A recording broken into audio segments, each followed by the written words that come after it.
लाडक्या बहिणींसाठी एक आनंदाची बातमी आहे. सर्व पात्र लाभार्थी महिलांना सप्टेंबर महिन्याचा सन्मान निधी वितरणाची प्रक्रिया उद्यापासून सुरू होणार आहे.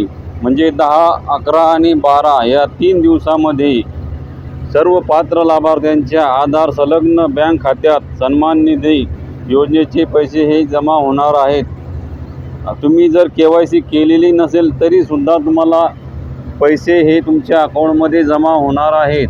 आणि KYCला करण्यासाठी मुदत ही वाढवून देण्यात आलेली आहे. 2 महिन्याचा कालावधी आहे. तुम्ही बघू शकता. बघा, यामध्ये स्पष्ट दिलेले आहे, पुढील 2 महिन्याच्या आत सर्व लाडक्या बहिणींनी KYC प्रक्रिया पूर्ण करावी ही नम्र विनंती. 2 महिन्याचा कालावधी दिलेला आहे. 2 महिन्याच्या आतमध्ये KYC करणे हे बंधनकारक आहे.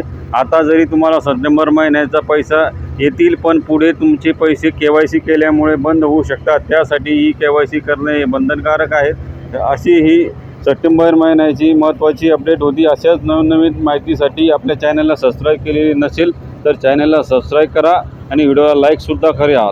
तर भेटूया पुन्हा नवीन व्हिडिओमध्ये. तोपर्यंत जय महाराष्ट्र. धन्यवाद.